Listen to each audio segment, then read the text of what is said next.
السلام عليكم ورحمة الله وبركاته. أعوذ بالله من الشيطان الرجيم. بسم الله الرحمن الرحيم. الصلاة والسلام على نبي الله الأمين وعلى آله وصحبه وسلم. أما بعد. ഏറെ സ്നേഹാദരവുകൾ നിറഞ്ഞ പ്രിയപ്പെട്ട മഹലിലെ കാരണവന്മാരെ, ഉസ്താദ് റഹ്മത്തുള്ള സക്കാഫി ഇളമരം, മുനീർ ഹുദവി വിളയിൽ തുടങ്ങി നമ്മുടെ വിശിഷ്ടാതിഥികളായി എത്തിയവർ, നിങ്ങൾക്കെല്ലാവർക്കും എൻ്റെ സ്നേഹാഭിവാദ്യങ്ങൾ നേരുകയാണ്. ചരിത്രപരമായ ഈ ഒരു സംഗമത്തിന് രാഷ്ട്രീയപരമായി സംഘടനാപരമായി നാം ഒക്കെ പലതാണെങ്കിലും ഈ മഹലിൻ്റെ കാര്യത്തിൽ നാം ഒന്നാണെന്ന് തെളിയിച്ചുകൊണ്ട് ഒരുമയിലെ നന്മയായി ഇങ്ങനെ ചേർന്ന് നിന്ന് ഈ ഒരു സ്നേഹസംഗമം ഒരുക്കിയ എല്ലാവരെയും ഇത് വിജയിപ്പിക്കാൻ അഹോരാത്രം പണിപ്പെട്ട ഈ മഹലിലെ കമ്മിറ്റിയോടൊപ്പം കൂട്ടുനിന്ന മഹല് നിവാസികൾ, മദ്രസ 3 മദ്രസക്ക് കീഴിലുള്ള കമ്മിറ്റികൾ, ഒപ്പം പ്രതിഭ, അതേപോലെ തന്നെ ഫോയ്സ്, ഡയമണ്ട് തുടങ്ങിയ ക്ലബ്ബുകൾ,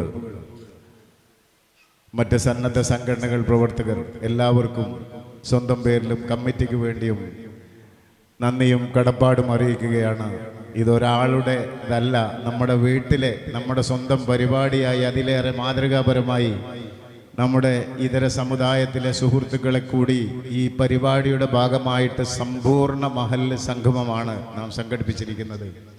തീർച്ചയായിട്ടും ഒരുപാട് ചരിത്ര പശ്ചാത്തലമുള്ള പ്രിയപ്പെട്ട, നമ്മളെ ഏറെ ആദരിക്കുകയും ബഹുമാനിക്കുകയും ചെയ്യുന്ന നമ്മുടെ മമ്പുറം തങ്ങൾ ഖദ്ദസല്ലാഹു സിറഉൽ അസീസിന്റെ മഹത്തായ കരങ്ങളാൽ തുടക്കം കുറിച്ച കുന്നത്ത് ജുമാ മസ്ജിദ് സമീപത്തുള്ള എല്ലാ പള്ളികളെക്കാളും മുമ്പേ ഇവിടെ നിർമ്മാണം പൂർത്തിയാക്കുകയും അതിമനോഹരമായ ഒരു പ്രദേശത്തെ ഒരു കുന്നിൻ്റെ പുറത്ത് തികച്ചും ആത്മീയത തേടുന്നവർക്ക് അതിനുള്ള വേദിയൊരുക്കി സംവിധാനിച്ച നമ്മുടെ മഹലിന് ഒരുപാട് കാര്യങ്ങൾ പറയാനുണ്ട്. ഞാൻ ഒന്നും ദീർഘിപ്പിച്ചൊന്നും പറയുന്നില്ല, സമയം വൈകിയിട്ടുണ്ട്. എങ്കിലും ഒരു കാര്യം പറയാൻ പറ്റും.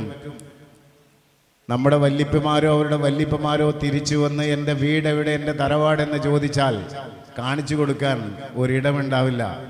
എൻ്റെ വല്ലിപ്പ ജീവിച്ച തൊണ്ടിക്കോട്ട് തറവാട്ടിൽ ഇപ്പോൾ നമ്മുടെ അബ്ദുൽ സാഹിബാണ് താമസിക്കുന്നത്. പക്ഷേ വല്ലിപ്പ താമസിച്ച തറവാട് അവിടെ ഇല്ല. ഇന്ന് അദ്ദേഹത്തിൻ്റെ വീടാണ്, അദ്ദേഹത്തിൻ്റെ മക്കളുടെ വീടാണെന്ന് പറയുന്നത് പോലെ. എന്നാൽ നമുക്ക് സ്ഥിരമായുള്ള ഒരു തറവാടുണ്ട്, സ്ഥിരമായി നമുക്ക് താമസിക്കാൻ അവിടെ റൂമുകൾ ഒരുക്കിയിട്ടുണ്ട്. 100 കൊല്ലം മുമ്പ് മരണപ്പെട്ട എൻ്റെ വല്ലിപ്പാൻ്റെ കബറ് കാണിച്ചു തന്നിട്ട് എന്നോട് പറഞ്ഞു, ഇവിടെയാണ് വല്ലിപ്പ കിടക്കുന്നത് എന്ന്. ഞാൻ തൊണ്ടിക്കോട്ടിൽ തിരഞ്ഞിട്ട് കാര്യമില്ല, എൻ്റെ വല്ലിപ്പ കിടക്കുന്ന കബറ് എനിക്ക് എൻ്റെ കാക്കാൻ്റെ മോൻ തന്നെയാണ്, അലി സാഹിബാണ് കാണിച്ചു തന്നത്. അപ്പോൾ നമുക്ക് സ്ഥിരമായി കിടക്കാനുള്ളൊരു റൂം ഒരുക്കിയിരിക്കുന്ന, നമ്മുടെ എല്ലാവരുടെയും തറവാടായിരിക്കുന്ന കുന്നത്ത് ജുമാ മസ്ജിദ് അല്ലെങ്കിൽ നമ്മുടെ മഹല്ല് പള്ളി, അത് മാതൃകാപരമായി കാലോചിതമായി പുനരുദ്ധാരണം ചെയ്യുക എന്നത് മഹല്ല് നിവാസികളായ നമ്മുടെ ഉത്തരവാദിത്തമാണ്. വളരെ പ്രധാനപ്പെട്ട അതിൻ്റെ മിംബ്രയടക്കമുള്ള ഓരോ നിർമ്മിതിയും കാണാൻ വേണ്ടി പലരും അത്ഭുതത്തോടുകൂടി വന്നതും, ചാത്രത്തൊടിയിലെ പള്ളിയിലെ മിംബ്രയുടെ നിർമ്മാണത്തിന് വേണ്ടി ആശാരി ദിവസങ്ങളോളം അവിടെ വന്ന് സ്കെച്ച് വരച്ചതുമൊക്കെ പല ആളുകൾ പറഞ്ഞത് നാം കേട്ടിട്ടുണ്ട്. അത് വിരൽ ചൂണ്ടുന്നത് നമ്മൾ ഓലയും മുളയും കൊണ്ട് ചുവരും അതിനു മുകൾ ഓലമേഞ്ഞുകൊണ്ട് മേൽക്കൂരയും നിർമ്മിച്ച് താമസിക്കുന്ന കാലത്ത് പ്രൗഢമായൊരു നിർമ്മിതിയായിരുന്ന പള്ളി ഇന്ന് ഞാനും നിങ്ങളുമൊക്കെ താമസിക്കുന്ന വീട് എന്താണെന്നും നമ്മുടെ പള്ളി എന്താണെന്നും അവിടെ കാണുന്നവർക്കും വരുന്നവർക്കും മനസ്സിലാകും. തീർച്ചയായിട്ടും ഒരു രാജ്യത്തിൻ്റെ അടയാളപ്പെടുത്തൽ ആ രാജ്യത്തിൻ്റെ തലസ്ഥാനമാണെങ്കിൽ ആ തലസ്ഥാനത്തിൻ്റെ പ്രൗഢി ആ രാജ്യത്തിൻ്റെ യശസ് വിളിച്ചോതുന്നെങ്കിൽ നമ്മുടെ മഹലിൻ്റെ പ്രൗഢിയും യശസ്സും വിളിച്ചോതേണ്ടത്, മഹലിലെ ഏറ്റവും വലിയ നിർമ്മിതിയാകേണ്ടത് തീർച്ചയായും നമ്മുടെ മഹലിലെ പള്ളിയാണ് എന്ന് നാം ഓരോരുത്തരും തിരിച്ചറിയുക. സ്വന്തമാണെന്ന് കരുതിയാലും എനിക്ക് സ്വന്തമെന്ന് പറയാനുള്ളതും എൻ്റെ മഹലാണ്. എന്നെ തിരഞ്ഞ് 100 കൊല്ലത്തിനപ്പുറം വന്നാലും അവർക്ക് കാണാനുള്ളത് ഞാൻ കിടക്കുന്ന വീടാണെന്ന്, എന്നെ സിയാറത്ത് ചെയ്യാനാണ് എന്ന് നാം തിരിച്ചറിഞ്ഞാൽ തീർച്ചയായും നാം അതിനു വേണ്ടി നൽകും. നമ്മളോട് ഏറ്റവും അടുത്തുള്ളത് അള്ളാഹുവാണ് എന്ന തിരിച്ചറിവ് നമ്മുടെ വസ്ത്രത്തെക്കാൾ, നമ്മുടെ ശരീരത്തെക്കാൾ, എല്ലാറ്റിനേക്കാളും അടുത്തുള്ളവരും ഏറ്റവും സ്നേഹിക്കാൻ അറിയുന്നവനും ഏറ്റവും ഔദാര്യം ചെയ്യാൻ അറിയുന്നവനും ചെയ്യുന്നവനും അള്ളാഹുവാണെന്ന് വിശ്വസിക്കുമ്പോൾ അള്ളാഹുവിൻ്റെ മാർഗത്തിൽ ശാശ്വതമായൊരു ധർമ്മം നൽകാൻ നാം എല്ലാവരും മുന്നിട്ടിറങ്ങുക. ഒരു പ്രയാസവുമില്ലാതെ തന്നെ പണി പൂർത്തിയാകുമെന്ന പരിപൂർണ വിശ്വാസം ഇതിൻ്റെ കമ്മിറ്റിക്ക് നൽകിയത് നിങ്ങളുടെയൊക്കെ റെസ്പോൺസാണ്. കേട്ട ഓരോരുത്തരും എത്രയും പെട്ടെന്ന് നമുക്കത് പൂർത്തിയാകണമെന്നും പരിസര മഹല്ലുകളിലെ ആളുകൾ വരുമ്പോഴൊക്കെ നമ്മുടെ പള്ളിയുടെ മക്കളാണെന്നറിയപ്പെടുന്ന പള്ളികളൊക്കെ ഒരുപാട് കോടികൾ നിർമ്മിച്ച് മുടക്കി പുനർനിർമ്മിക്കുമ്പോൾ നമ്മുടെ പള്ളി ഇങ്ങനെ കിടക്കുന്നത് നമുക്കും ഒരു ബുദ്ധിമുട്ട് തന്നെയാണ്. മാത്രമല്ല അതൊരു അഭിമാന പ്രശ്നം കൂടിയാണ് എന്ന് ഒരു വിശ്വാസി എന്ന നിലക്ക് നല്ലൊരു ഉദ്ദേശത്തിന് വേണ്ടിയുള്ള മാനാഭിമാനം അത് നാം നേടേണ്ടിയിരിക്കുന്നു. ഞാൻ കൂടുതൽ പറയുന്നില്ല. ഈ പള്ളിയുടെ ഡിസൈൻ നമുക്കറിയാം. പാരമ്പര്യത്തിൻ്റെ പ്രൗഢിയിൽ ഈ കാണുന്ന നിലയിലേക്ക് ഇന്ന് നാം ഇവിടെ കാണിക്കാൻ പോകുന്ന ആ ചെറിയ ഡോക്യുമെൻ്ററിയിൽ നിങ്ങൾക്ക് കാണാം. ആ ഒരു ഡിസൈനിലേക്ക് നമുക്ക് വരച്ച് തന്നതും മോഡൽ ഡിസൈൻ ചെയ്തതും ഡീറ്റെയിൽസ് ഉണ്ടാക്കി തന്നതും പ്രിയപ്പെട്ട സലീം സാറാണ്, എഞ്ചിനീയർ. അദ്ദേഹം ഇവിടെയുണ്ട്. ഇതിനോടകം തന്നെ 200ഓളം പള്ളികൾ നിർമ്മിക്കുകയും നമ്മുടെ പരിസരങ്ങളിലായി തന്നെ 10ഓളം പള്ളികളുടെ പണികൾ കുമ്മണിപ്പറമ്പിലും കണ്ണമംഗലത്തും കാക്കഞ്ചേരിയും പുൽപ്പറമ്പും പുത്തൂപ്പാടവും പേങ്ങാടും പുത്തനത്താണിയും ചെട്ടിപ്പടിയും 11-ാം മൈലും അടക്കം ഒരുപാട് പള്ളികളുടെ പണി നടത്തിക്കൊണ്ടിരിക്കുകയും ചെയ്യുന്ന അതിലൊരു സ്പെഷ്യലൈസ്ഡ് ഉള്ള ആളാണ്. അവിടെ വന്ന് കുറച്ച് 1, 2, 3, 4 വിസിറ്റൊക്കെ നടത്തി കാര്യങ്ങളൊക്കെ പഠിച്ച അന്തരീക്ഷത്തിന് പറ്റിയ രീതിയിൽ പള്ളിയും പരിസരവും ഒരുപോലെ റിനോവേറ്റ് ചെയ്യുന്ന രീതിയിലേക്ക് നല്ലൊരു ഡിസൈന് അദ്ദേഹം നമുക്ക് നൽകിയത്. ഞാൻ ആ ഡിസൈൻ നിങ്ങളുടെ മുമ്പിൽ കാണിക്കാൻ ആഗ്രഹിക്കുന്നു, പ്ലേ ചെയ്യാൻ കാണിക്കുന്നു. നിങ്ങളതിലേക്ക് സ്വാഗതം ചെയ്യുന്നു.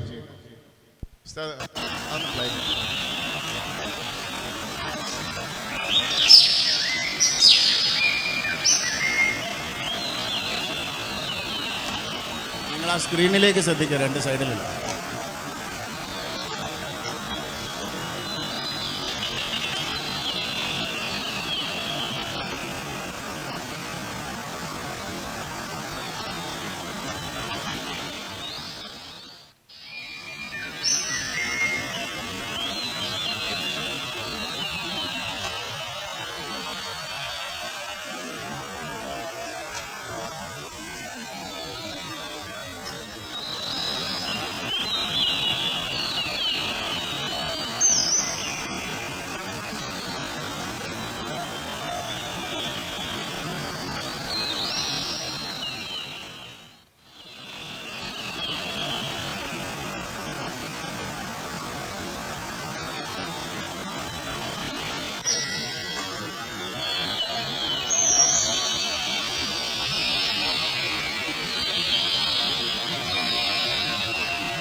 സലീം അസോസിയേഷൻ്റെ ഡിസൈനിനൊപ്പം നമ്മുടെ ഈ പ്രോഗ്രാമിന് വേണ്ടി ലോഗോ കാര്യങ്ങളൊക്കെ ഡിസൈൻ ചെയ്ത് പോസ്റ്ററുകൾ ഡിസൈൻ ചെയ്ത ഷിഹാബ് കരിവേപ്പിലിനെ ഈ കൂട്ടത്തിൽ ഞാൻ അഭിനന്ദിക്കുകയാണ്. ഇങ്ങനെ ഓരോരുത്തരുടെയും സഹകരണമാണ് ഇതിന് വലിയ വിജയമാക്കിയത് ഈ സംഗമം. അപ്പോൾ ഈ ഒരു നിർമ്മിതി നമ്മുടെ നല്ലൊരു ആത്മീയ അന്തരീക്ഷം, ഇപ്പോൾ കുന്നത്തെ പള്ളിയിലേക്ക് പോകുമ്പം ഭയപ്പാടോടുകൂടി പോകേണ്ട ഒരു അവസ്ഥ മാറ്റി നമുക്ക് കൺകുളിർമയേകുന്ന അതിൻ്റെ താഴ്ഭാഗത്തുള്ള വെള്ളവും പരിസരവും പാടവും ഒക്കെ നല്ല കണ്ണിന് കുളിർമയേകുന്ന കാഴ്ചകളൊക്കെ കാണാനും ഒപ്പം ഇബാദത്തുകളിൽ മുഴുകാനും മറ്റെല്ലാ സൗകര്യങ്ങളും ഒരുക്കിക്കൊണ്ടാണ് ഈ ശരിയായ അതിൻ്റെ പണി പൂർത്തിയാകുമ്പോൾ 10, 2000, 3000 ആളുള്ള ഒരു പരിപാടി അതിൻ്റെ മുറ്റത്തും പരിസരത്തും വെച്ച് നമുക്ക് നടത്താൻ, നിക്കാഹ് കർമ്മം പോലുള്ള വലിയ കാര്യങ്ങളൊക്കെ നടത്താൻ പറ്റിയ രീതിയിലേക്കുള്ള നല്ല ഒരു പുനരുദ്ധാരണമാണ്. ഏറെക്കുറെ 1 കോടി രൂപയോളമാണ് നമ്മൾ ഈ നിർമ്മാണത്തിന് നീക്കി വച്ചിട്ടുള്ളത്. ഒരു പക്ഷേ ഈ പ്ലാന് കണ്ടാൽ നിങ്ങൾക്ക് അത്ഭുതം തോന്നും.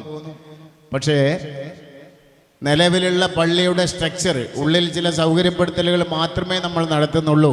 ബാക്കി പുറത്തേക്ക് എക്സ്റ്റൻഷൻ ചെയ്തിട്ടാണ് പുറത്ത് അതിൻ്റെ ചുറ്റുമുള്ള വരാന്തകളും കാര്യങ്ങളും മുകളിലേക്കുള്ളൊരു നിലയും ഒക്കെ നമ്മൾ എടുക്കുന്നത്.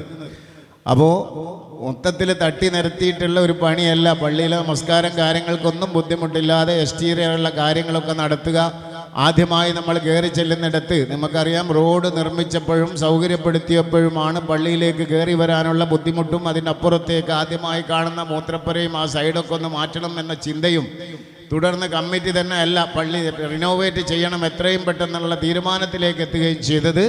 അപ്പോൾ നിലവിലുള്ള ഹൗലിന് ചുറ്റുമായി നമ്മൾ ആദ്യമായി മൂത്രപ്പുരകളൊക്കെ നിർമ്മിച്ച് ആ നിർമ്മിതി അവിടെ നിന്ന് പൊളിച്ചു മാറ്റി ആ ഭാഗത്ത് നിന്ന് കൺസ്ട്രക്ഷൻ തുടങ്ങി വിശാലമായ മുറ്റവും കാർ പാർക്കിങ്ങും ഗാർഡനിങ്ങും ഒക്കെ ചെയ്ത് നല്ല മനോഹരമായ രീതിയിലാണ് ഈ കാര്യങ്ങൾ മുന്നോട്ട് കൊണ്ടുപോകുക.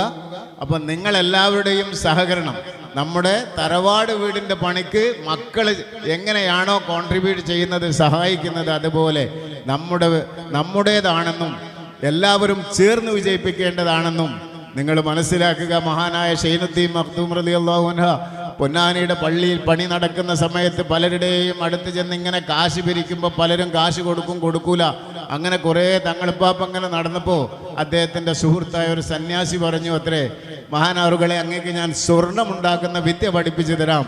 അങ്ങ് കുറച്ച് സ്വർണം നിർമ്മിച്ചിട്ട് ഈ പള്ളി പെട്ടെന്ന് പൂർത്തിയാക്കിക്കോളൂ. അങ്ങിങ്ങനെ നടക്കുന്നത് കാണുമ്പോൾ എനിക്ക് വിഷമമുണ്ട് എന്ന്.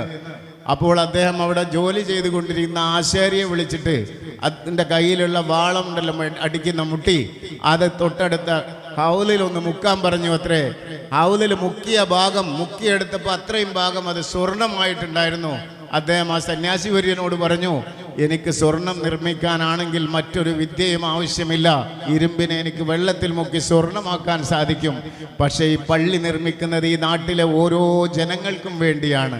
ഓരോരുത്തർക്കും തോന്നണം, ഇതെൻ്റെ മഹലിന് വേണ്ടിയാണ്, എനിക്ക് വേണ്ടിയാണ്, എൻ്റെ കുടുംബത്തിന് വേണ്ടിയാണ്, എൻ്റെ തറവാടിന് വേണ്ടിയാണ്, എൻ്റെ തലമുറക്ക് വേണ്ടിയാണ് എന്ന്. അപ്പോൾ മാത്രമേ പള്ളി പള്ളിയാകൂ, എല്ലാവരുടെയും അവകാശമാകൂ എന്ന്.